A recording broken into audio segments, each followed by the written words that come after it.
No Esporte Mais de hoje, você confere um super bate-papo sobre os mandos de campo das finais da Copa do Brasil. Tem a seleção brasileira que entra em campo nesta sexta-feira contra o time de Gana, um dos amistosos de preparação para a Copa do Mundo. Tem Cruzeiro e Vasco pela Série B, jogaço que ocorreu nesta quarta-feira, notícias dos clubes menores do Rio, esporte nos municípios e muito mais. Você não perde, vem com a gente que está começando mais um Esporte Mais.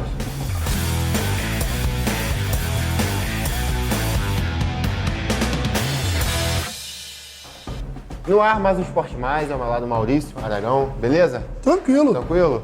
Sim. Então vamos lá. Sempre. Maurício, vamos falar das finais da Copa do Brasil. A primeira ocorre no dia 12 de outubro e a segunda, a finalíssima, ocorre no Maracanã, no dia 19. O Flamengo conseguiu o mando de campo. Queria saber de você se tem alguma vantagem ou se é meio a meio. O Corinthians joga o primeiro jogo em casa e o Flamengo decide no Maraca. Porém, o retrospecto do Flamengo dentro do Maracanã em finais mata-mata não é tão bom. Então eu queria saber de você se o Corinthians leva uma pequena vantagem por fazer o primeiro jogo em casa e botar um caminhão estacionado no gol no jogo da volta do Maracanã, ou é meio a meio. Bom, pelo lado da estatística é que bota uma dúvida. Teoricamente, eu olharia e falaria que o Flamengo, para mim, tem mais força no Maracanã do que o Corinthians na Neoquímica Arena. O Corinthians também teve tropeços durante a temporada no Neoquímica Arena. Porém, aproveitou muito bem o seu mano de campo contra o Fluminense, por exemplo. Né? Então, vamos olhar o outro lado. Para mim, o Flamengo joga nos dois campos sem aquela pressão de estou jogando na casa do adversário. Não tem Porque o Flamengo tem um time hoje um elenco tão superior aos outros em termos de elenco, que o Flamengo pode jogar de igual para igual em qualquer lugar da América do Sul. Eu só não vou dizer, que aí alguns também acho que já exageram, né, com relação a alguns clubes europeus, que aí eu acho que o Flamengo está num nível abaixo, mas não de muitos não, de poucos. Acho que o Flamengo hoje, naquele nível médio ali do futebol europeu, ele ganharia de vários adversários. E como pode ganhar até dos que estão no top, se ele ganhar a Libertadores. E no Mundial, o Flamengo pode sim, se ganhar a Libertadores, sonhar com o tão aguardado título mundial depois de 40 anos. Mas falando do jogo específico Flamengo-Corinthians, eu acharia o Flamengo favorito, mesmo que a decisão fosse em São Paulo. Sendo no Maracanã, eu acho o Flamengo mais favorito. Porém, é aquela história, é um jogo de 180 minutos e o primeiro jogo vai dizer muita coisa. Até porque eu também falei nos últimos programas que o Flamengo não tem sido aquele time arrasador na hora de botar a bola na rede. O Flamengo tem mais posse de bola, o Flamengo cria muito mais que o adversário, mas o Flamengo, em termos de aproveitamento, proporção entre o que o Flamengo cria e o que o Flamengo tem feito de gol, essa proporção caiu. Já foi melhor em outros momentos. E isso dá um ânimo para o Corinthians, para o Atlético Paranaense, em decisões onde o Flamengo é o grande favorito, mas não é impossível sonhar em derrubá-lo na final. E tem aquela coisa, o Flamengo tá tão acostumado a jogar fora de casa, mostrou isso contra o Vélez, São Paulo. Se ficar 1-0, 2-1, traz para o Maracanã e aí tem a vantagem, tem a torcida. E o Flamengo, assim, a princípio pretende poupar seus jogadores até essas finais. E tem um grande problema, que o Arrascaeta está com uma pubalgia. Então pode ser aí um problema para o Flamengo também, mas também uma vantagem para os outros clubes, já que o Arrascaeta é o cara que faz todo mundo jogar o que precisa. Hoje, né? Ao lado do Pedro, tem sido o grande destaque do rubro-negro. Num elenco em que muita gente tem jogado bem, o Arrascaeta talvez seja o principal, né? Então, realmente é um desfalque significativo. Né? Vamos aguardar para a gente ver essas finais aí. Bom, vamos falar de Fluminense. Após 5 anos, a marca de 100 gols em uma temporada, Maurício, foi atingida. Mérito do técnico Fernando Diniz, que tem um futebol ofensivo, joga para frente. Vamos falar dos jogos, Maurício, que o Fluminense tem pela frente, que pode aí decidir a vaga do clube para a vaga direta, né, na fase da Libertadores.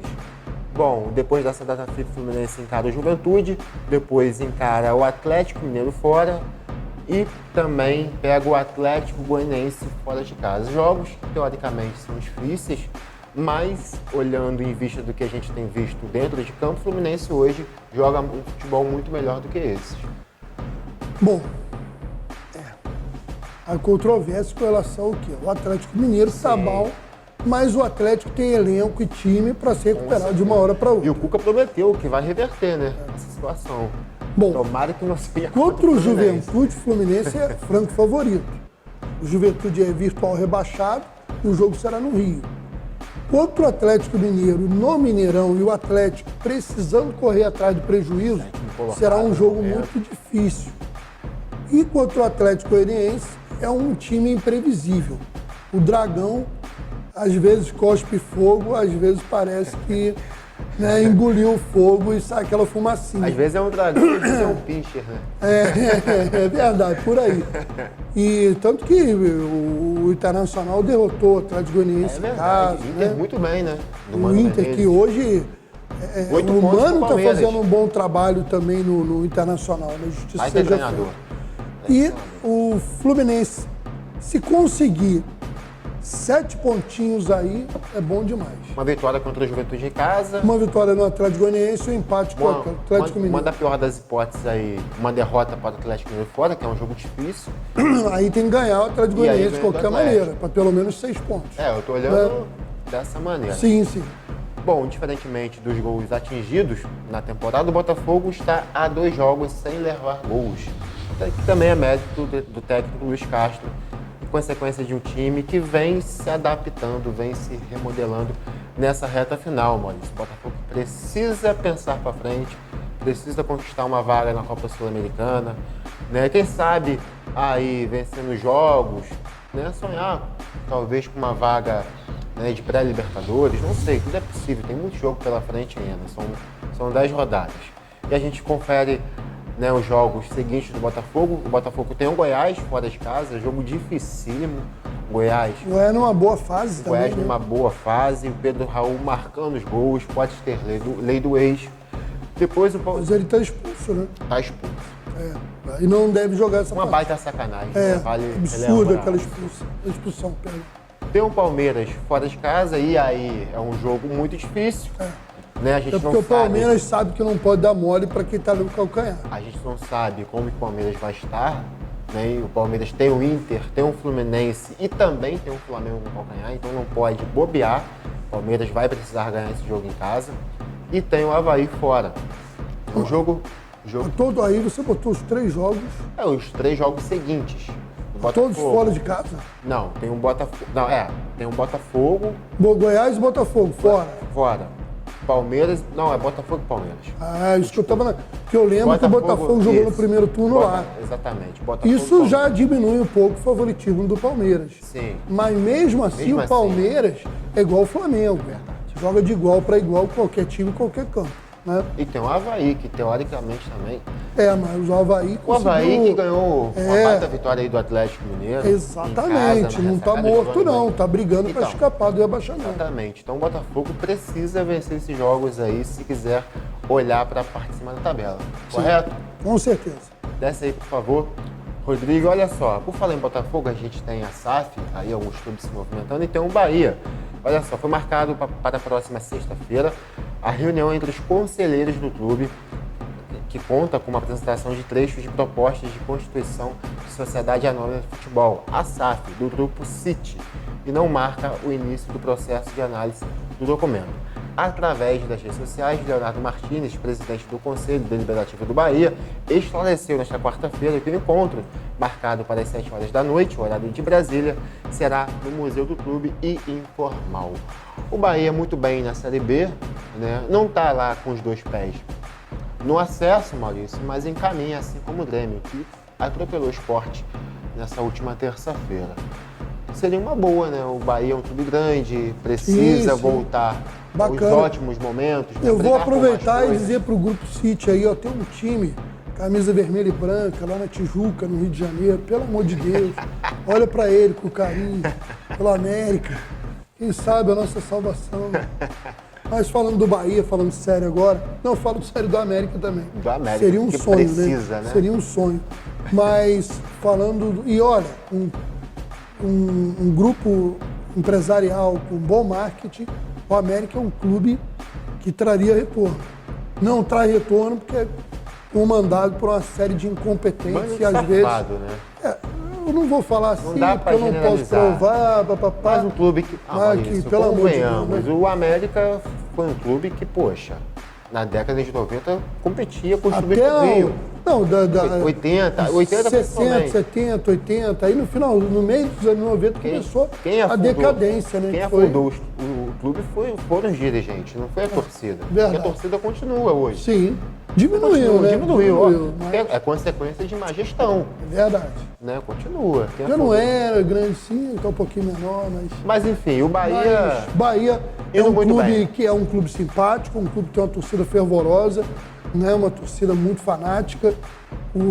Eu acho que é um time, inclusive, que dá um marketing bacana a ser trabalhado. Né? Camisa bonita, né? Torcida. Sim. Enfim, tomara que dê certo. Bom, agora a gente confere, Maurício, por falar em SAF, o jogo do seu Cruzeiro contra o Vasco da Gama, jogo válido, que vale o acesso. Né? Então vamos ver como é que foi, né? Vamos assistir. Vamos ver. Pela Série B, o Cruzeiro recebeu o Vasco em casa, no Mineirão, um jogo válido do acesso do Cruzeiro, casa lotada, o Ronaldo na arquibancada, a atmosfera montada para vencer o jogo e conseguiu vencer o time do Vasco da Gama, que vive uma situação complicada, correndo riscos de não voltar à Série A. Bom, vamos ao jogo. Logo no primeiro tempo, Machado, aos 25 minutos, abriu o placar. No segundo tempo, Edu fez o segundo gol do meu amigo Maurício Aragão. E o terceiro, para fechar o caixão do Vasco, foi com o Luiz Henrique no final da partida, decretando o placar em 3-0, acesso, festa, torcida feliz, e o Cruzeiro volta para o lugar de onde nunca deveria ter saído, e volta em um momento muito melhor do que anos anteriores. Parabéns ao meu amigo Maurício Aragão, parabéns ao Cabuloso, que volta à Série A, parabéns ao Cruzeiro, pesolando a gestão do Ronaldo, e que o Cruzeiro mantenha essa gestão, mantenha esse time, mantenha os pés no chão para que volte a ser protagonista na Série A do ano que vem.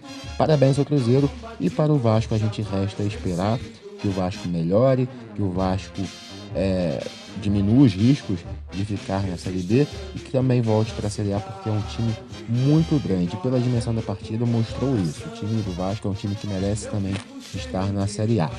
E meu amigo Isaac, você me deu aquela boicotada aí, não pediu meu comentário sobre o Cruzeiro, mas eu vou destacar, né? Cruzeirão cabuloso, é Série A novamente, faltando 7 rodadas, praticamente também já campeão da Série B, e ano que vem, se Deus quiser, o Ronaldo vai melhorar ainda mais o elenco para qualificar o time para fazer uma boa temporada. Mas parabéns à grande nação azul. Maurício, giro com os clubes do Rio, não. Giro com os clubes dos municípios. Do Rio a gente fala já. O esporte nos municípios. Isso aí, esporte, né? Nas cidades. Bom, primeiro eu vou destacar o seguinte. Está acontecendo uma competição de vôlei em Petrópolis, onde o atual campeão é de Magé e vai defender o título. Né? Foi no último domingo no ginásio Hélio Fiuza, no Esporte Clube Magnólia, em Petrópolis, foi realizada a última rodada da fase classificatória da competição de vôlei do município. O SC Magnólia Petrovôlei, o Esporte Clube Veracruz Magé Voleibol, o Santa Isabel Vôlei Mauá e o Cascatinha são as equipes que classificaram para as semifinais. O Magnólia era o segundo colocado, venceu o Veracruz Magé Voleibol, que ainda não havia perdido sequer um set, perdeu por 2-1. E com este resultado e a segunda vitória da equipe no dia, depois por 2-0 em cima do Santa Isabel, o Magnólia assumiu a liderança. Com isso, nas semifinais, o Magnólia enfrenta o Cascatinha, que terminou em 4º lugar, e na outra semifinal, o atual campeão, que é o Veracruz Magé Voleibol, vai jogar com o Santa Isabel Vôlei Mauá, 3º colocado. As competições semifinais serão apenas no dia 30 de outubro e ainda serão definidos locais e horários. Eu aproveito para agora trazer outras informações do esporte nas cidades. Vamos a outras notícias do esporte nas cidades. Nesse domingo, dia 25, A partir das 9 da manhã, Rio das Ostras recebe o Circuito Cidade de Rio das Ostras, organizado pela Liga Niteroense de Futsal. A competição vai reunir equipes femininas de vários municípios na quadra do Colégio Municipal Professor América Abdala. Além de equipe de Rio das Ostras, também estarão representadas as cidades de Niterói, Tanguá, Casimiro de Abreu, Macaé e São João da Barra. E o Campeonato Estadual de Seleções Municipais Sub-17 definirá neste final de semana os classificados da primeira fase. A equipe de Macaé estará recebendo no Moacirzão o time de Nova Friburgo neste sábado, dia 24, às 15 horas, após vencer fora de casa por 2-1. Pelo grupo B, teremos o confronto de volta entre Guapimirim e Itaguaí. Guapimirim decidirá em casa, no campo do Atlético Clube Modelo, às 15 horas e pode perder por até 1 gol para se classificar. A gente confere aí como está o diagrama das quartas de final. Itaperuna vai esperar o vencedor de Nova Friburgo e Macaé. Magé vai pegar Cardoso Moreira. Porto Real vai enfrentar Seropédica. E se Guapimirim passar, irá pegar a seleção de Aperibé e terá mais uma vez a oportunidade de decidir em casa. Bom, vamos falar de seleção brasileira aqui entre campo nesta sexta-feira, às 15h30, contra o time de Gana, um dos amistosos antes da Copa do Mundo no Catar. O atacante Pedro, do Flamengo, concedeu uma entrevista muito bacana sobre a sua convocação e a gente confere um trechinho. Boa tarde a todos. Muito feliz por poder voltar à seleção. Acredito que foram momentos de altos e baixos, né? Mas eu sempre tive dentro de mim, né, uma fé que eu poderia voltar no momento certo, né? Então isso foi fundamental para mim também, essa resiliência que eu tive, né, em momentos difíceis que eu tive no Flamengo. Mas nos momentos bons eu também sempre procurei trabalhar ao máximo, sempre evoluir, né, em todos os aspectos, para poder retornar à seleção. Então eu creio que a chegada do Dorival foi uma chegada muito boa para mim, onde ele desde o primeiro dia me deu muita confiança, me deu muita, né, apostou em mim, né, falou que se eu voltasse a jogar, voltasse a ir bem, eu poderia retornar à seleção, e aquilo ali me deu uma confiança ainda mais. Mas mesmo distante da seleção, eu sempre mantive contato com o Kleber, e isso também foi importante para mim, né? Às vezes quando a gente estava num momento difícil, aí tu vê ele mandando mensagem, a gente vê, pô, ainda dá para chegar na seleção. Então acredito que também isso foi importante no processo.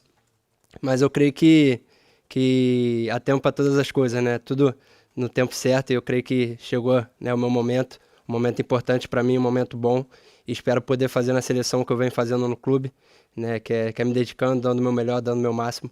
E estou muito feliz com essa oportunidade, espero poder, né, fazer o meu melhor aqui para continuar na seleção e chegar à Copa do Mundo. Mas, como eu falei, eu sempre tive dentro de mim essa fé que eu poderia retornar à seleção, mesmo nos momentos difíceis. Maurício, Brasil e Gana, seleção convocada, né, alguns jogadores tendo aí que talvez seja a sua última chance de mostrar serviço para o técnico Tite, né, que está praticamente ali com o seu elenco fechado, defesa fechada, digamos assim.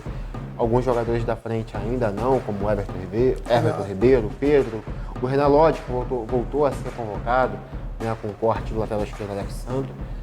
Tem perspectiva para esse jogo ou o Brasil pode mudar a cara um pouquinho, dificultar um pouco a partida, testar alguns jogadores?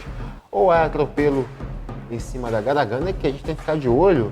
Falei em atropelo, mas tem que ficar de olho com alguns jogadores, como o Iñaki Williams, atacante do Atlético Bilbao, grande centroavante, fazedor de gols. Jogador. Ótimo jogador, se demole, é gol.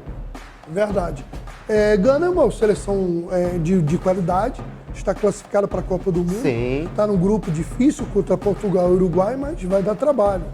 E eu acho um bom teste para o Brasil, já que infelizmente não foi possível enfrentar uma seleção europeia por causa dessa Liga Europa aí de seleções, né?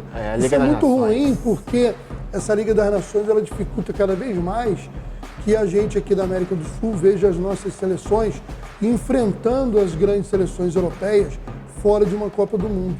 Isso é muito ruim, né? Eu lembro de jogos históricos aí de amistosos entre Brasil e Alemanha, Brasil e Itália, em amistosos, e hoje praticamente se tornou impossível, né? E é ruim para a gente até ter um perfil melhor de como está a seleção. Sim, e podia colocar o time reserva também, já que já tem jogador que está garantido ali para a Copa do Mundo, né? A gente podia testar os jogadores. Para eles não estão preocupados com a gente. O que eles querem? Para eles, esse ritmo de competição é bom.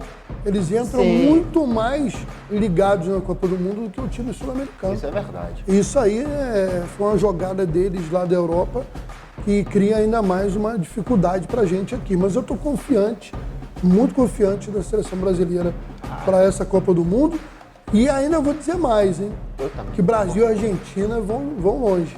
Já pensou no Brasil? Acho que dá para chegar no final? Não. Dá, né? Depende depende da classificação. Está para ir até a semi só. Mas aí vai depender da classificação de cada um dentro do grupo também. Exatamente. Né?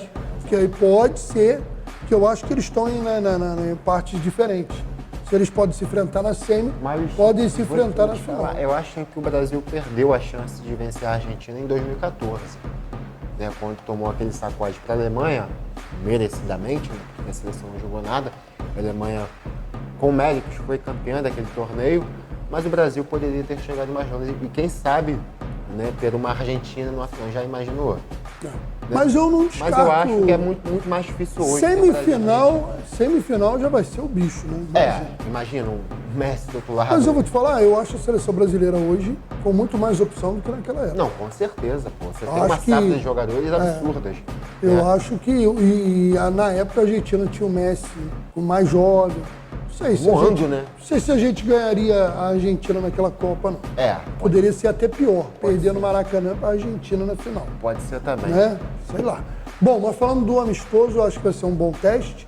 Quem entrar vai ter que dar o máximo para mostrar que tem condições de buscar uma vaga no grupo para a Copa do Mundo. E eu acho que vai ser um jogo interessante de se ver. Maurício, antes da gente ir para o giro de notícias internacionais, agora eu quero saber do giro com os clubes do Rio. Agora acertei. Bom, vamos lá, né? A gente vai falar da Série B2. Infelizmente, o Magense foi derrotado na segunda-feira pelo Bom Sucesso de virada. Chegou a fazer 1-0, tomou a virada. E aí o time tem 2 derrotas na competição, tem que se reabilitar. Complica já, né? A gente vai fazer o seguinte, nós vamos ver as tabelas de final de semana das séries B1 e B2 do estadual e o que rolou na Copa Rio. Também vai chegando na sua reta decisiva. Copa Rio que tem pouco espaço na mídia, mas ela é muito importante para os clubes pequenos, porque ela dá uma vaga ou na Copa do Brasil ou no Brasileiro da Série D. Vamos dar esse giro. Bom, vamos começar falando da Copa Rio, que definiu os semifinalistas. O Volta Redonda teve mais trabalho do que pensava. Contra o Paduano, ficou 1-1 no tempo normal. Como o primeiro jogo havia sido 2-2, foi para a disputa de pênaltis e o Volta Redonda venceu o Paduano por 4-3. E agora vai enfrentar o Americano de Campos numa das semifinais da competição. Na outra semifinal, a Portuguesa venceu o Pérolas Negras por 2-0 e com o resultado também passou, já que no primeiro jogo havia vencido por 2-1. Agora a equipe da Ilha do Governador irá enfrentar o Gonçalense Petrópolis. Vamos falar rapidamente, Série B1, resultados de meio de semana, Nova Cidade Seaca Araruama 0-0, o Duque de Caxias, você vê a foto, venceu o São Gonçalo Niterói 3-0, 7 de abril, Delton Angano dos Reis por 2-0, o Ceará Macaense venceu o Rio São Paulo por 4-0. Mais uma rodada acontece nesse sábado, dia 24, com destaque para o jogo entre Serrano e SEAC Araruama, no município de Petrópolis. Também o Serra Macaense busca a reabilitação, enfrentando o 7 de abril. Já a Série B2 tem rodada nessa quinta-feira, que vamos atualizar no plantão de notícias, e também no final de semana. O Magense, buscando reabilitação, tem que vencer o Barra da Tijuca no Alzirão nessa quinta-feira e depois enfrenta fora de casa o Belfort Roxo. Você confere na tela os outros jogos da terceira e quarta rodada da competição. E é isso, vamos torcer aí para o Magense se recuperar nessa rodada. Um abraço aí para o Cinho, nosso colega aqui da TV Arte e Rede TV Mais HD. Bom, agora a gente vai ao giro de notícias internacionais.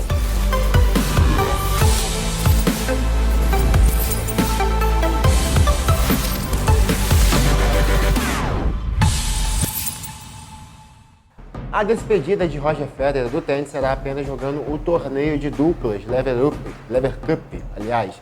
Em conferência de imprensa realizada nesta quarta-feira, em Londres, na Inglaterra, o tenista suíço confirmou que irá entrar em quadra na próxima sexta-feira, dia 23, na capital britânica, naquela que pode ser a sua última partida como profissional, mas ainda sem parceiro definido.